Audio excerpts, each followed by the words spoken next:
Welcome to the Town of Munster podcast, coming to you from the JED TV studios on the campus of Purdue Northwest in Hammond, Indiana. Now here's your host. Hello everyone, welcome to the Town of Munster Show. My name is David Dellins. I'm the councilman for the Ward 4, which happens to be the northeast corner of Munster. And this morning I have some very, very interesting and friendly guests here this morning.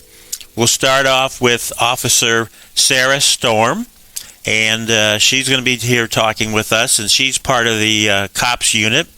And we have Officer Bradley Remertz, and he's been here before, but he's also the handler for Sky. And she's really the star of the show this morning. We're going to start off with just what's going on here. I do want to mention we did have a lot of flooding last night. There were a lot of streets.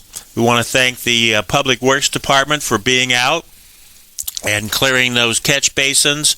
And also I was reminded by Tony that you should keep your storm basin out in the street clear. Get all the leaves and debris and everything else out of there, and then pick that up and put it in your garbage can, and it will help on the flooding.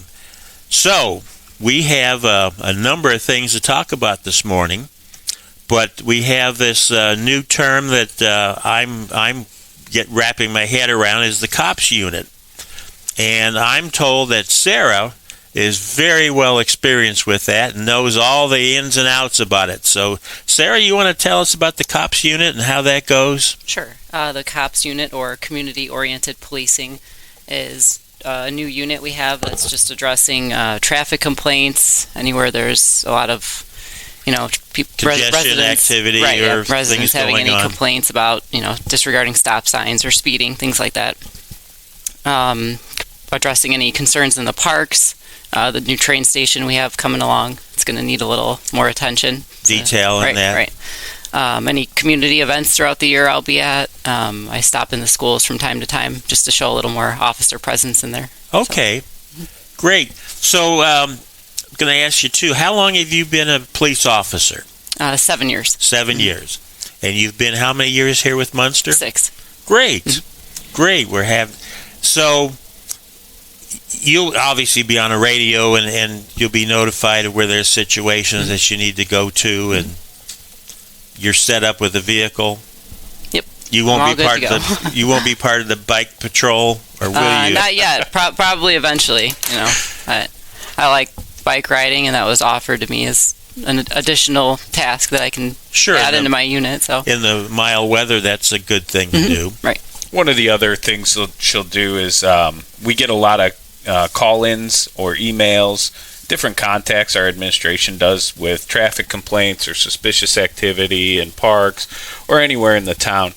And we get those emails forwarded to us. Our LTs will put together, hey, here's some areas we want what we call directed patrols for whatever kind of behavior that might not be conducive to a good town. Or acceptable. Yeah. So she'll be out addressing those directly. It's a very proactive unit, the COP unit. So.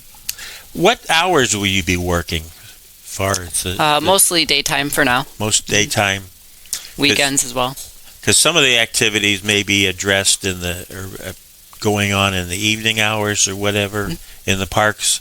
Right. The parks are open till dark, so I'll be out a little bit then as well. Oh, okay. So it sounds like a very interesting opportunity. That you'll have different things, different areas that you'll be addressing, as opposed to just traffic patrol. Right. And Officer Remus, I know you are now assigned to the schools. I am. I've started my second year at Munster High School as the SRO with Sky. And then, of course, with the start of this COP unit, we have become kind of a hybrid member of that. When we're not busy in the schools, we're also helping with the COP unit, serving in those capacities. But right now, we're back in school. We had a pretty good start of the year. New superintendent coming in. He's kind of observing, and I'm sure going to help grow Munster and continue the success that the school system's had. But we spend our day in there basically first and foremost, keeping the building secure, keeping everybody safe, but building relationships with our staff and students as well. Making sure, just like out in the community, it's a micro environment of the community, making sure everybody has their trust in us, that we'll keep them safe, that we're there to address any issues they have. And it's a lot of fun. It's, being a Munster resident and Munster High School graduate myself, it's very neat to be in the school and see basically the same kids, different era, maybe a little bit different style, though I noticed some of the clothing is similar to when I went. Apparently the retro looks coming back. But very much so, still the same pride, the same student-athlete caliber that Munster expects and produces. I was going to ask you, kind of walk us through your day. How does your day with you and Sky go? Well, we wake up, and of course, first things first, it's breakfast for Sky and get her all set. Typically, we'll wear a uniform more like Sarah's. We have, unfortunately, a funeral to attend today, so we are dressed in our formal attire. Even Sky wears a Mustang red collar, typically, instead of her actual leather collar with her badge. We get into the car, we get to work, we log in just like a patrol officer would in our vehicle, and we do traffic enforcement to keep children safe going to school. All our students, we have quite a few that walk, bike, but also car riders have to get the traffic moving, keep the bus area safe outside of the school. And if it's raining, even now and then, we may try to give a courtesy ride to a student we see walking in the rain on our way. Okay. But then once we're at the school and the traffic's all good and class starts, we're back into the building, checking emails like typically every job does now, making sure we're addressing any immediate needs that we may not have known about while we were off. And I don't know what we did before email and smartphones and all that stuff. World moves a little faster with all that. But then it's, check the building, make sure all doors are locked and secure, go through the building, make sure we don't have any issues. We'll have teachers who want us to come to classes. We'll have our social workers that may need Sky for some comfort work. One of the things I learned in summer school this year was a great class for me to step into might be U.S. government every now and then. Can help out with a little bit on the Bill of Rights and explaining why it's important that these kids understand what their rights are, and that I think teaching, I like to see our youth realize it's not your rights, it's really the restrictions the government should be put into to teach them and why it's important. And being able to put real-world scenarios in there, I think, is a benefit to them. So it's really great getting to interact with the students. Well, absolutely. And have that impact on them. And the interaction with you being there and them being more comfortable with you being in the room and who are you. Correct. And that's all part of the plan. That's the whole purpose of an SRO. A school resource officer is there to teach the students that we're an asset and a resource to them, not this ominous figure as a police officer, to where they want to vaporize you. I don't see or them. at least stay away from us. We should be someone you see as a resource that you can come to for a lot of things, not just when there's crime happening. Right. So now you walked all the halls and everything with Sky, and she goes with you everywhere. She sure does. I spend more time with her than I do any of my other family or any of my friends, of course. But she has become very accustomed to the building. We have strategic locations that she'll know to go should a fight break out or an emergency where I need her to go be somewhere safe so I don't have to keep an eye on her. She'll go to the nearest one, depending on where we're at in the building, handle an issue, and then I come back and retrieve her. She's very well trained. It's a very delicate task with a comfort dog / drug dog. When you have them as a canine, it's a lot of work to keep her training right, to keep her behavior exactly how we want it. So when you talk about, I'm going to call them the safe harbor spots where she can go. Yeah. She goes there on her own? Mm-hmm. Yep. If I give her the command, she'll go find the nearest one. And she'll stay there. Yep. And the staff who are in those spots, staff or teachers, know that if Sky comes without me, they need to hang on to her until I come around. Okay. That's an interesting conversation right there. It's interesting that she knows the different spots, and you tell her to go to a safe spot, and that she can do that. Wow. So, Officer Storm, here comes the question. I'm not sure what the question is, but in terms of your new assignments, have you done some training for that? How are you prepared for it?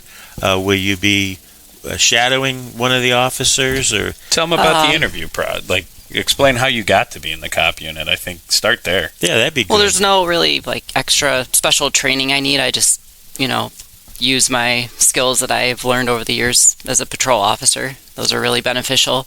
I did have to go visit the schools and re-familiarize myself with them, since being on night shift, I didn't obviously have the opportunity to go in the school because everyone's asleep then. So I just stopped in and introduced myself and got a little more familiar with where everything is. I need to go in there for an emergency or something like that. But just so the students are familiar with my face and everything, and if they need something, they can always come talk to me. Even though I'm not one of the assigned SROs, they can still come talk to me if they need something. You're casual, you're approachable. Right. And working with students and that. Mm-hmm. I think that'd be very interesting. I think this is a wonderful opportunity that we have these departments now, we have these officers. I mean, I remember the days before we had canines.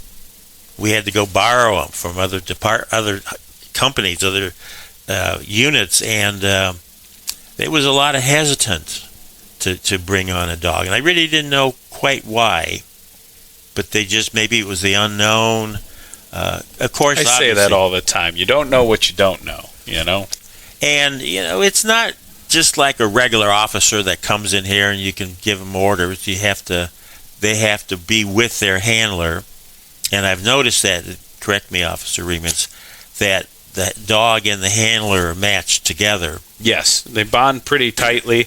We've even had some staff that wanted to test that in non-student days at the high school. They're like, I want to take Sky for a walk. I'm like, what? You can try and get her to go with you, and of course she won't. One tried to lead her on the leash, and she let him right back when she realized I was not coming with. So, yeah, we're very much so a huge bond, each one of us, with our canine.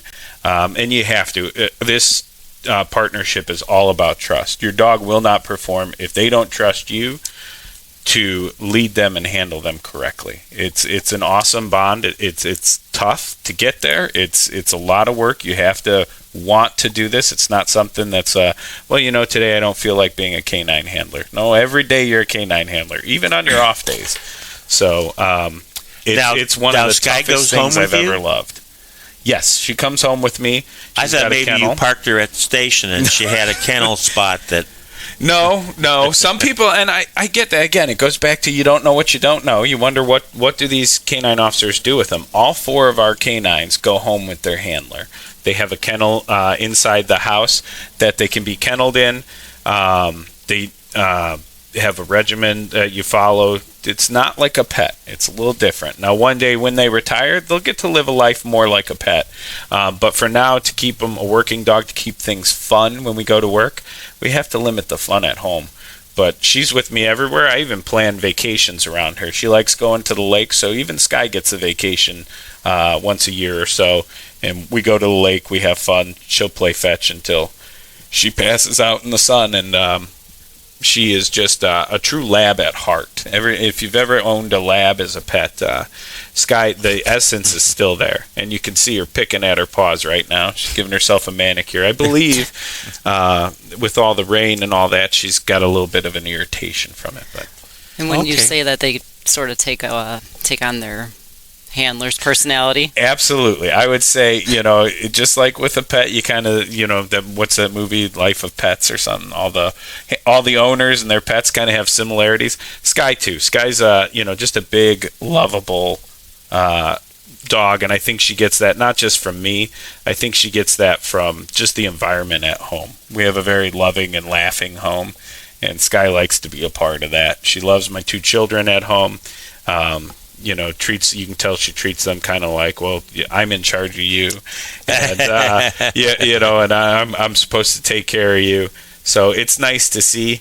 But she's definitely, I'll tell you, even at home, I'm her number one person for sure. Sure. You're sure about that? Yeah. That's your number one? No, she does like to cuddle with my wife every now and then. But and I will say she is a sucker, an absolute sucker for Officer Scheffel. But I think she does that to try to make Lucy jealous. Oh.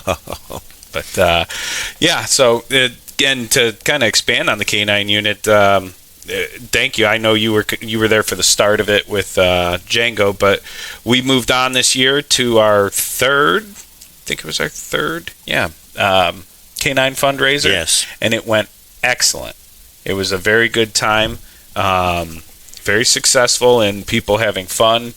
A lot of good reviews of it. We grew it again, added a few things. This year we were unable to have the family portion that we normally do. We just didn't have the area to do it in at Centennial with a lot of different construction and moving parts. Next year we'll bring that back, hopefully. We're talking about it and kind of learn what the footprint's going to be with some changes going on there. But we appreciate the community coming out greatly. Now, you have how many foursomes? Approximately. We have 18 foursomes we can do on that golf course for the golf outing portion of the fundraiser, and we waste no time filling those up. That's awesome. They do. That's very popular.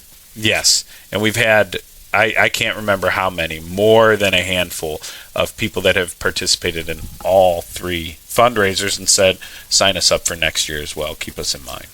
It's great, and it's for a good cause, good purpose. It's a fun day. You have the dogs out there. Mm-hmm. Yes. And having all the folks and being there. And you didn't have any rain this year. No rain. We got lucky. We had a little bit of heat. It was warm, but people still came out. That's the wonderful thing about Munster is our community shows up for us, and we try to in turn show up for them. Yes, it is a wonderful thing. And it's I'm like, we got 4 dogs now. Four.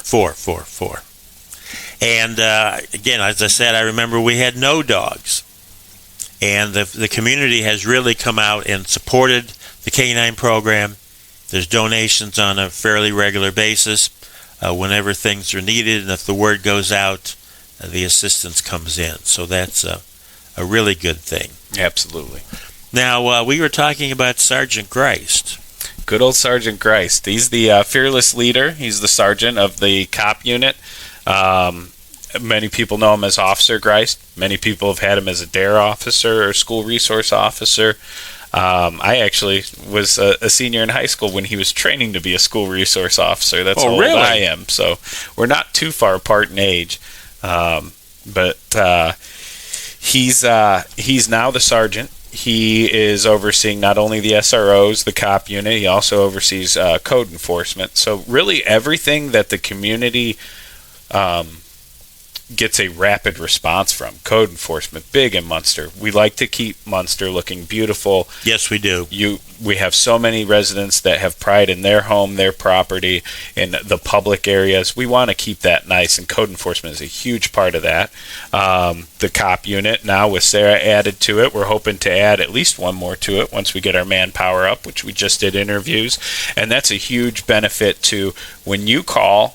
When you say there's an issue, we want to address it. And that's what we've been pushing for. We championed it for you a few years ago, telling you, hey, we need more police officers. You understood our vision, and you've really helped you and the rest of the town council helped bring this to light. Yes, Allow we did. us to We've step up the amount the of authorizations. service. We're now at 50 authorized. Yes, and it's really helped boost the quality of service that the police department and other, like code enforcement, really not a police matter, but it sure fits well. It goes hand in hand with what we do.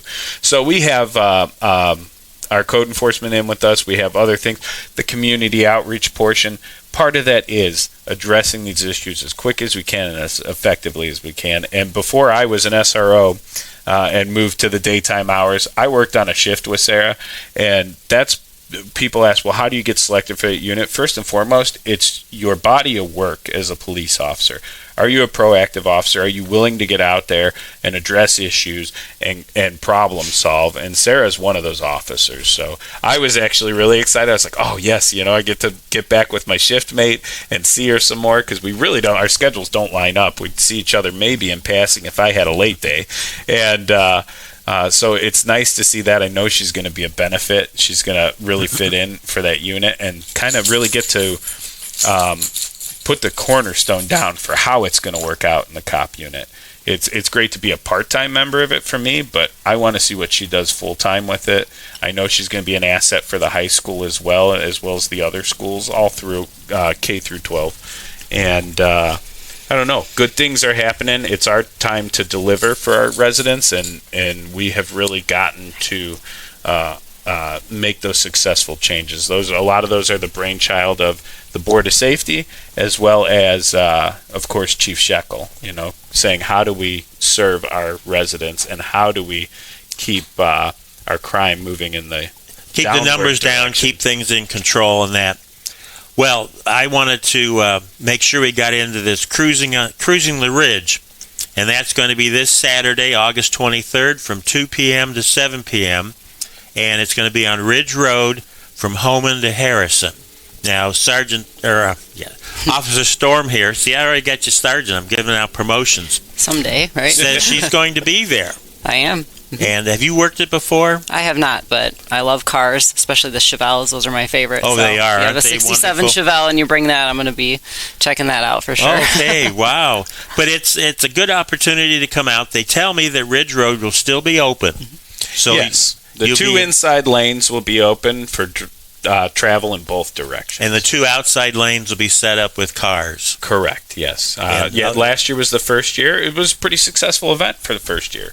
But I would say plan accordingly. If you're coming through there, don't be in a hurry.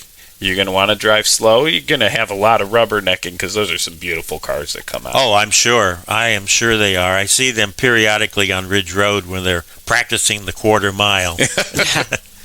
I'm right there at Ridge and White Oak. So when the light turns green, east or west, away we go. But I'm looking forward to this. And that'll be a great opportunity. So, Officer Storm, anything else you'd like to say? That yes, you do. Oh, I don't know. What else do we have to say today? Just had another successful national night out. Again, thanks to Sergeant Geist. He really works his tail off on that. And I think this year was probably bigger than last year, right? Yes, I don't know how he keeps doing it. I don't know. It was very one successful. man really can. It's well, incredible. He has there are a lot charisma, of people that and he has a reputation in town for delivering what he says, and people listen to him, and he has a way of persuading them to get involved, which is good. Well, he cares. He's not persuading it. He's genuine, and he cares. Yes, you're not going to find another officer that cares as much about our community-oriented policing as you do Sergeant Geist. Yeah. That makes a big difference. So, Officer Remertz? I'll tell you, I'll piggyback shamelessly. The Munster Girls Lacrosse is doing a fundraiser at 313 Tap Room during Cruising the Ridge, so come out there. But I want to touch on that again. It's a great event. Come out. There's a ton that goes on. I know the church right there at Ridge and Homan puts up a tent. There's usually some live music. I'm not in tune to everything happening, but there's something for everybody. I promise you that. So if you're thinking about what's a good event to do with the family that's close by, come out this weekend to it. You'll have a great time. Other than that, if you need anything from the K-9 unit, reach out to myself, Officer Remertz, or reach out to Sergeant Rilio, and we'd love to stop by, put on a demonstration for people, or at least come do a Q&A. So. And certainly we appreciate having Storm here. And I got to interrupt.